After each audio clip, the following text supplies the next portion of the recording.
एवं उसके बाद न सृष्टि करने की इच्छा करता हूँ को अमृतेय ज्ञान के प्रकाशन करने वाले दिव्य और साम्य का उपदेश करता हूँ। अथर्ववेद का ज्ञान करता हूँ। इसी वेद द्वारा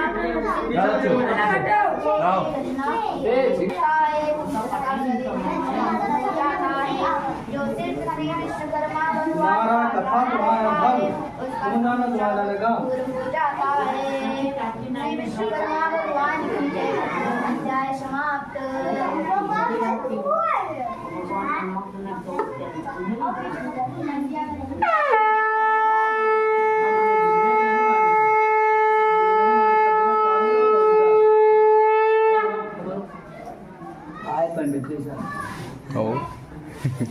द्वितीय अध्याय पहले स्वामी श्री विष्णु भगवान लक्ष्मी जी से अपने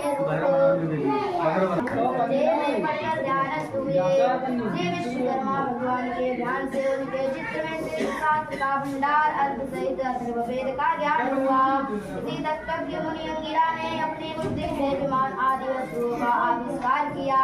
श्री विश्वकर्मा भगवान की कृपा ने ही जगत सुखी हुआ, क्योंकि उन्हीं की कृपा से गाड़ी आदि बनाने का ज्ञान प्रसार हुआ। तभी से श्री विश्वकर्मा भगवान का रूप संसार में प्रसिद्ध हुआ और परंपरा क्रम से यह कथा मुझे मालूम हुई। हे मुनियों, जो मनुष्य इस कथा को सुनते हैं मात्र से ही ज्ञान होता है। यह महाज्योतिर्युग है जो संसार का हितकारी है। वह मनुष्य पापी और दुष्टन है जो इनका नहीं करता है।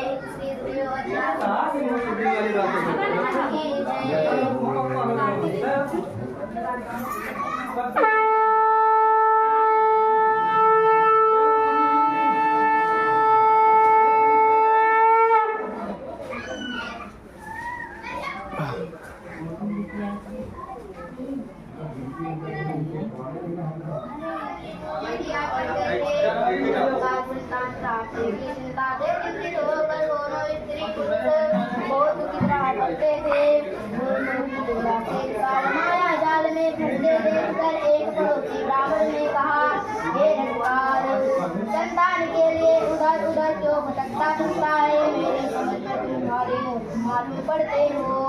इन झूठे उपायों से प्राप्ति के लिए कभी संतान या धन की प्राप्ति नहीं होती। क्या सब परिश्रम बेकार है?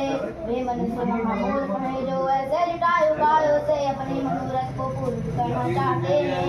वे दुरुद्योग से कार्य सफल नहीं हो सकता। ऐसे लोगों से अधिक मूर्ख वे हैं जो मृत्यु के झाड़ फूक के अग्नि ज्वाला से पुत्रों को दीर्घायु होना समझते हैं। मृत्यु के फूक से दग्ध माता के पुत्रों को धर्म का प्रांतार अच्छी वृद्धि नहीं हो सकती। अतः तुम व्यर्थ के उपायों को त्याग करके केवल परम दयालु भगवान विश्वकर्मा की शरण में जाओ। हे रथिकार, उनके कृपा से तुम्हारा कार्य अवश्य सफल होगा। बिना भगवान विश्वकर्मा की कृपा से कोई कष्ट मुक्त नहीं हो सकता। कर्मों के फल देने में भगवान विश्वकर्मा स्वतंत्र हैं।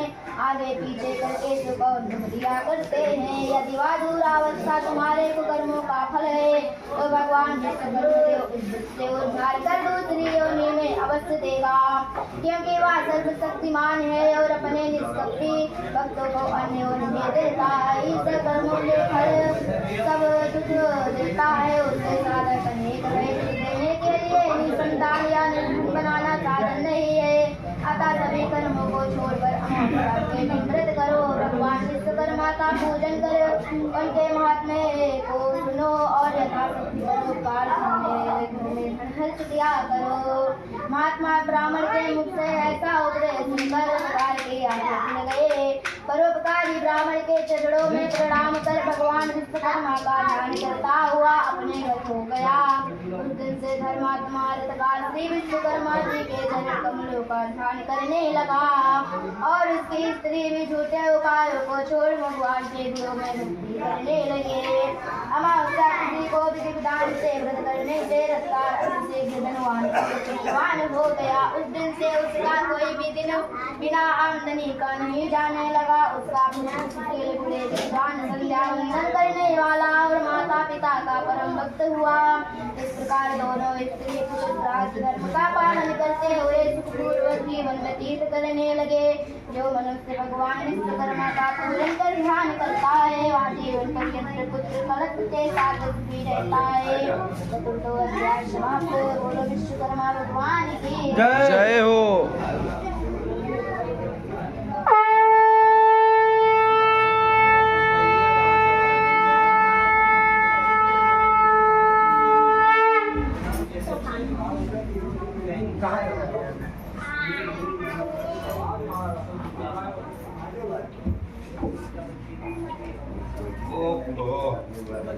श्री सूत जी ने कहा, हे महर्षियों, विश्वविख्यात श्री विश्वकर्मा भगवान का महात्म्य आप लोगों से पुनः मैं कहता हूँ, आप लोग ध्यान से सुनो।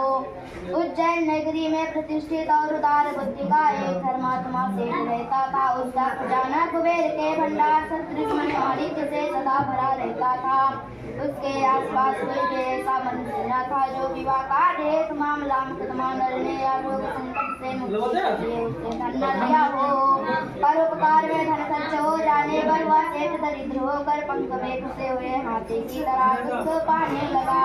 उस सेठ को भरोसा था कि उपकृत मित्र हमारी सहायता अवश्य करेंगे, किंतु उसकी आशा व्यर्थ हो गई।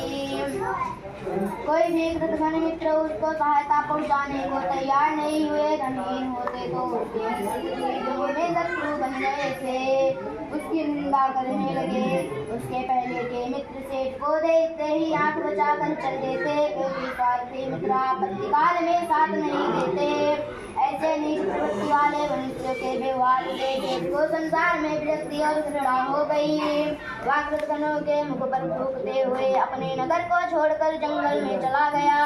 कंदमूल फल खाकर वह अपना जीवन व्यतीत करने लगा। जंगल में संयोग से किसी मनुष्य को देख लेता तो घृणावश उससे देखते ही दूर भाग जाता था। एक बार घूमते घूमते सेठ निर्जन वन में चला गया, जहाँ देखा कि पर्वत की गुफा में पद्मासन लगाए शांत चित्त से बैठे लोग मजबूत तपस्या कर रहे हैं। सेठ ने मुनि को पशु समझकर उनके समीप जाकर तमाशे की इच्छा से बैठ गया। सेठ के समीप बैठे हुए देखकर मुनि ने पूछा, कुशल तो हो, इधर से घूमते हुए पधारे हो? पशु को मनुष्य की भाषा बोलते देख सेठ को बड़ा संदेह होने लगा। प्रश्न किए जाने पर वह आज से अंत का वृत्तांत उनसे महर्षि से सुनाया। इतना सुनकर मुनिवर ने सेठ से कहा, यदि तुमको पापी और दुर्जनों से घृणा है तो फिर विश्वकर्मा भगवान से क्यों हो? हे सेठ, सभी सुखों को भोगने वाली उसी देव ने तुमको रचा है, जिसने समूचे संसार को रचकर कर्मानुसार व्यवस्था की है। उनको त्याग कर तुम कैसे सुखी हो सकते हो? नास्तिक और उपकारी पहले परमात्मा को भूल जाता है। अतः अद्भुत शक्तिशाली विश्वकर्मा भगवान की शरण में जाओ। ऊर्ध्वमूल जगत के कर्ता भगवान विश्वकर्मा के अनेक रूप हैं। 2 बाहु, 4 बाहु और 10 बाहु तथा 1 मुख, 4 मुख और 5 मुख का रूप है। मनुमय, दृष्टा, शिल्पी और दैवज्ञ नामक इनके 5 पुत्र हैं। इनमें मनु ने लोहे का, मैंने लकड़ी का, दुष्टा ने कांसे और तांबे का काम बनाया। शिल्पी ने ईंट और दैवज्ञ ने सोने चांदी का काम बनाया है। यही है मनु के 5 पुत्रों के कर्म। इसी को यज्ञ कर्म कहते हैं। सेतु बंधन के समय में रामचंद्र ने भी भगवान विश्वकर्मा का पूजन किया। द्वारका निर्माण के समय श्री कृष्णचंद्र ने भगवान विश्वकर्मा की पूजा की थी। इसलिए तुम भी उनकी पूजा करो। समस्त कष्टों से मुक्त होकर सभी सिद्धि को पा जाओगे। उनके उपदेश से सबको अत्यधिक शांति मिली और उस दिन से विश्वकर्मा जी का भक्त बन गया। उनके आराधन पूजन से उसका सभी पाप दूर हो गया और अंत में देवत्व प्राप्त करके स्वर्ग में सुख करने लगा। जो मनुष्य भक्ति युक्त चित्त होकर भगवान विश्वकर्मा का ध्यान करता है वह उनके चरण कमलों की भक्ति प्राप्त करता है। श्री विश्वकर्मा के पवित्र यश को जो बुद्धिमान मनुष्य सुनता है वह पृथ्वी के सभी सुखों को प्राप्त कर अंत में विश्वकर्मा के शाश्वत पद को प्राप्त करता है। बोलो विश्वकर्मा भगवान की जय।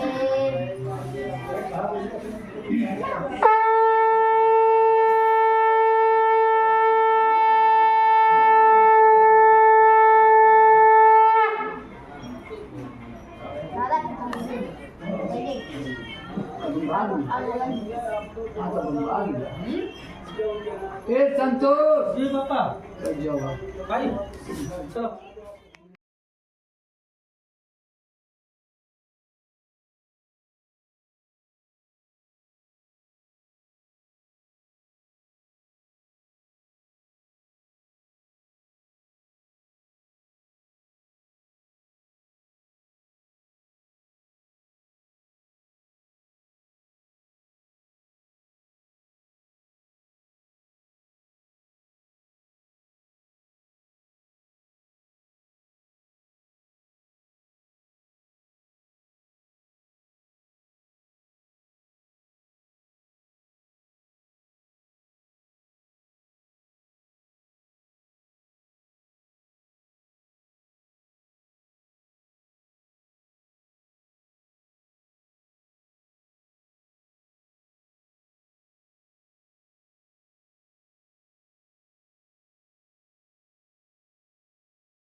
विश्वकर्मणे नमः स्वाहा।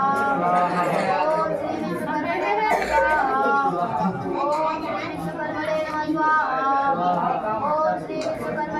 स्वाहा। ओम श्री विश्वकर्मणे नमः स्वाहा। ओम श्री विश्वकर्मणे नमः स्वाहा। ओम श्री विश्वकर्मणे नमः स्वाहा। ओम श्री विश्वकर्मणे नमः स्वाहा।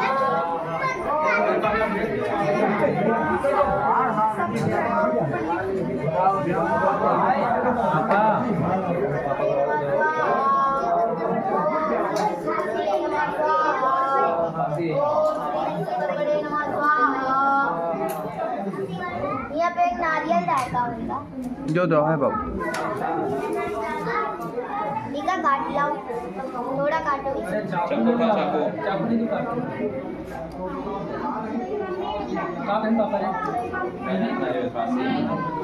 देखे रहे हो बाबू आराम से।